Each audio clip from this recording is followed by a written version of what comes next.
సరదా శుక్రవారంలో ఇప్పుడు అనగనగా ఇద్దరు రాజులు. ఆ ఇద్దరు రాజులు యుద్ధంలో నవ్వించడానికి పోటీ పడుతున్నారు. మరి నవ్వించి గెలిచింది ఎవరు, ఏడిపించి ఓడిపోయింది ఎవరు తెలియాలంటే స్కిట్ చూడాల్సిందే. So let's welcome rocket Raghava along with the team. మన భారతంలో కౌరవులు పాండవులు రాజాలు ఈ కొండ వీటికి రాజసింహుడొక్కడే రాజురా.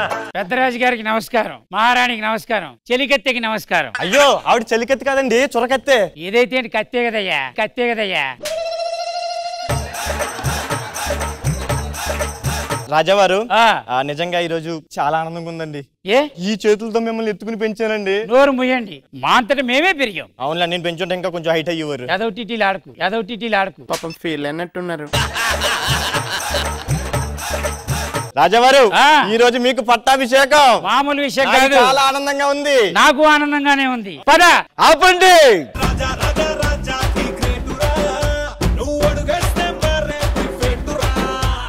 ఈ పట్టాభిషేకం జరగడానికి వీల్లేదు.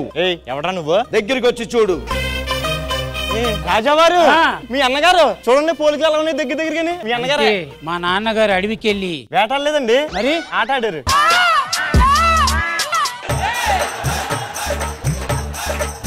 ఒకసారి నాన్న రాజావారు అడవికి వేటకొచ్చారు.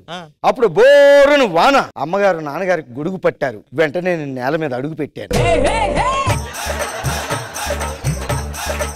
మరి ఇక్కడికి ఎందుకు వచ్చారు? రాజును అవ్వాల్సింది నేనే కదా, అందుకే ఇక్కడికి వచ్చాను నేను. మేము కోటలో పెరిగాం, మేమే రాజును అవ్వాలి. నేను తోటలో పెరిగాను, నేను రాజును అవుతాను. తోటలో పచ్చగడ్డి కూడా పెరుగుతుంది, ఎందుకని తీసుకొచ్చి ఇంట్లో పెట్టుకుంటారా? కోటలో కుక్కలు కూడా పెరుగుతుంటాయి, తీసుకొచ్చి కుక్కల సింహాసనం మీద కూర్చోబెడతారా? పెద్ద మాట అన్నాడు సరాడు.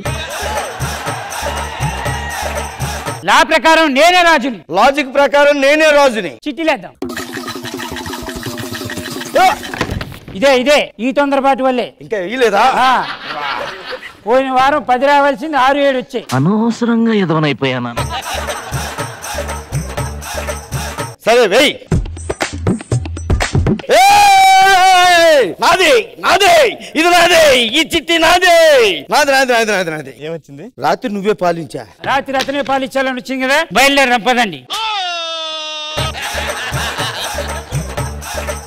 మంత్రి గారు నన్ను ఒక్క నెల రోడ్డు మీద వెళ్ళిపోతారా? మీరు రండి, ఇద్దరం కలిసి రాత్రి పాలిద్దాం. ఓడుకోవాలంటే ఏమన్నా చూసుకోండి. అర్ధరాత్రి పాలించడం అంటే చాలా కష్టం. చాలా కష్టం. రోడ్ల మీద ఎవరో కనిపించలేదు, కొద్దిగా భయం వేస్తుంది. దేంటో తెలుసా? రాకెట్ రాఘవ కత్తిలో ఉంటాడు కదా అని చెప్పాను. ఎవ్వరూ ఒప్పుకోరు దీనికి మాత్రం. మర్యాదగా నీ దగ్గర ఉన్న నగలు మొత్తం ఇచ్చేయ్. బాబు నీకు దండం పెడతా, నేను రాజును రా. నువ్వు రాజు అంటే నేను ఎందుకు నమ్ముతాను రా? మా రాజు కోటలో ఉంటాడు. నా మాట విను. నేను వినను. పట్టుకెళ్ళు. ఆ కిరీటం కూడా ఇవ్వు. బాగుండదురా, ఇది లేకపోతే నేను రాజును గుర్తుపట్టరు. అది పట్టుకెళ్ళకపోతే నేను దొంగను గుర్తుపట్టరు, దొంగను గుర్తుపట్టరు. ఇచ్చేయ్, పురుషేస్తా. రాజుదేవి దొంగతనం చేసిన ఎవరికి చెప్పకరా, బాగోదు. ఫస్ట్ టైం కదా. నువ్వు కూడా రాజుని ఎవరికి చెప్పుకో, పాపం ఆయనకి బాగోదు, పాపం ఆయనకి బాగోదు. ఏ వీధరుగు మీద పడుకుని మెల్లిగా తెల్లవారుజామున కోటలోకి వెళ్ళిపోతాను. మన రాజ్యంలో రాత్రి దొంగలు పడ్డారంట. మన రాజ్యంలో రాత్రి దొంగలు పడ్డారా? ఆయన రాత్రి పూట పాలించుకోమని వాడికి ఇచ్చాను కదా. ఆడి దగ్గర దొబ్బేరంటని బాబు, దొబ్బేరంటని బాబు. పిలువు అని పిలువు. రావాలి, బయటికి రావాలి. రాత్రి రాజ్యంలో దొంగలు పడ్డారంట. అదేం జరిగిందంటే తమ్ముడు. ఎవరికి రా తమ్ముడు? పొద్దున్న నేను రాజుని, నువ్వు కేవలం రాజ్యంలో ఒక మనిషివి. సిగ్గులేదురా కిరీటం దొబ్బుకెళ్తుంటే నేను రాజుని చెప్పొద్దు నువ్వు. అక్కడికి నేను చెప్పానండి, నమ్మట్లేదు. నిన్ను చూస్తే ఎవడో నమ్మడు. వాడికి 100 కొరడా దెబ్బలు. ఏం ఇది చేద్దాం? పగల రాజు గారిని వేసే శిక్ష. ఓకే ఓకే అండి. మీకు ఏదో మీ పని దగ్గర అమలు చేయించండి. ఓకే అండి. మంత్రి గారు మరి అన్నను కూడా చూడకుండా మరి అలా తిడతాడు ఏంటండి? అంటే రాత్రి మీకు టైం అవుతుంది కదా. రాత్రి నేను రాజవునా అప్పుడు అన్ని కొలువులోకి పిలుస్తాను నేను. సూపర్. మంత్రి గారు మన రాత్రి మన రాజ్యంలో దొంగలు పడ్డారంట. అవును. నిన్న పగలంతా ఇరగదీస్తాం పొడి చేస్తామన్నాడు కదా తమ్ముడు రాజా వారు. అవునండి. ఎక్కడున్నారు వారిని ప్రవేశపెట్టండి. ఒక నిమిషం అండి. ఫోన్ చెయ్యండి. లౌడ్ స్పీకర్ పెట్టు. హలో హలో నేను రాజా వారిని మాట్లాడుతున్నానమ్మా. చెప్పాయా బాబు చెప్పు. మొన్న రాత్రి దొంగలు పడ్డారు కదా దాని మీద ఇప్పుడు పంచాయతీ ఉంది. ఒకసారి నువ్వు కొలువులోకి రావాలి. నేను రాను, నాకు పొద్దున్నే డ్యూటీ ఉంది. ఏంట్రా అలా చెప్తాడేంటి? Good night. మంత్రి గారు కూడా వెళ్ళిపోయారు. ఎక్కువసేపు రోడ్ల మీద తిరగడం అంత మంచిది కాదు. అసలే రాజ్యంలో దొంగలు పడ్డారు.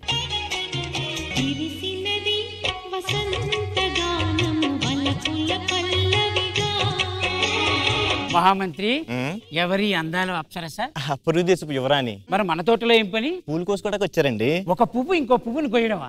మీలో కూడా కవన్నాడండి. దాన్ని 2 పువ్వులు చూడటం అది అద్భుతం.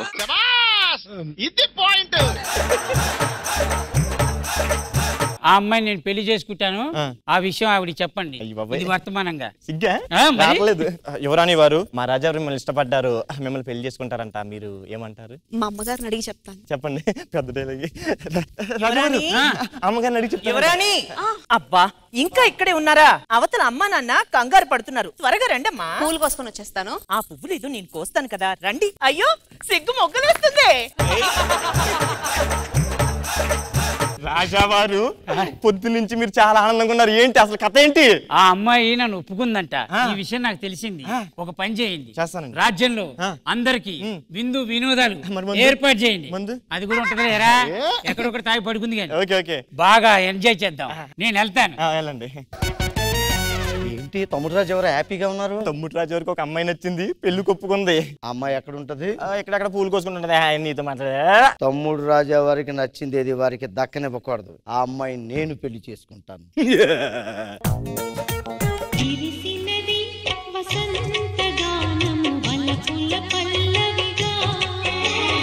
ఇది ఈడికి ఎలా నచ్చింది అబ్బాయి? ఈ టేస్ట్ తగలయ్యా. అయినా సరే ఆడికి నచ్చింది ఏది ఆడికి దక్కనివ్వకూడదు. మంత్రి గారు ఇలా రండి. ఏంటండి? ఏంటో చెప్పండి. ఇది సెట్ చేసి పెట్టండి. ఇది ఎలా నచ్చింది వీడికి? సర్లే సేమ్ ఏజ్ కదా, అలా నచ్చుంటది. ఏమండి, మా రాజావారికి మీరు నచ్చారంట. ఈ వయసులోనా? మరి ఆయన కూడా అదే వయసు. అయినా మా రాజావారి వయసు చూడరు, మనసు చూస్తారు. ఇది మీకు ఇమ్మన్నారు. నేను ఒంటరిగానే ఉన్నాను, ఒప్పుకున్నానని చెప్పండి. అయ్యి బాబోయ్, మొసలుడే గాని మహానుభావుడు.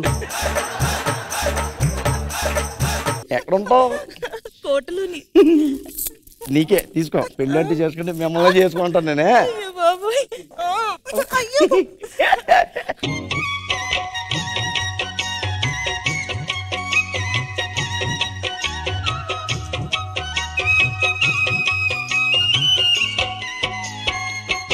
మనం పెళ్లి అయిపోయిన తర్వాత కొడైకెనాల్కో వెళ్దాం. ఎందుకు హైదరాబాద్ లో ఏం చేయలేరా? అంటే అది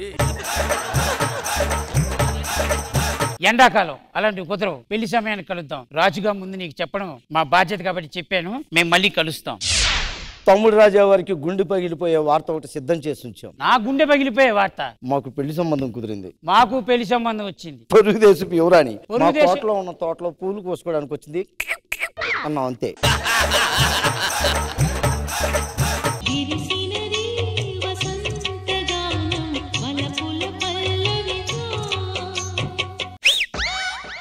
ఎవరు నువ్వు? ఎలా ఉన్నావంటే?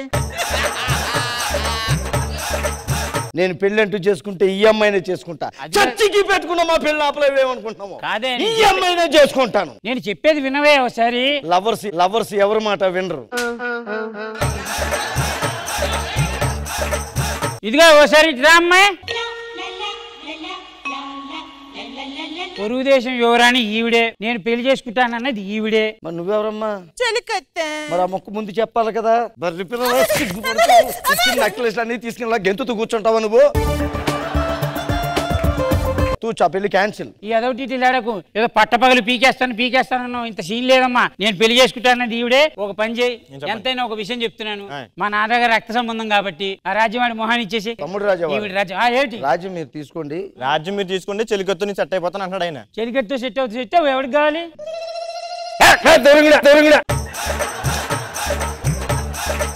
తమ్ముడు రాజా వారు నేనే మాటలేదు. అసలు మళ్ళీ తోటలో కనిపించి అర్థంగా నరికేస్తాను ఏమనుకుంటున్నావా?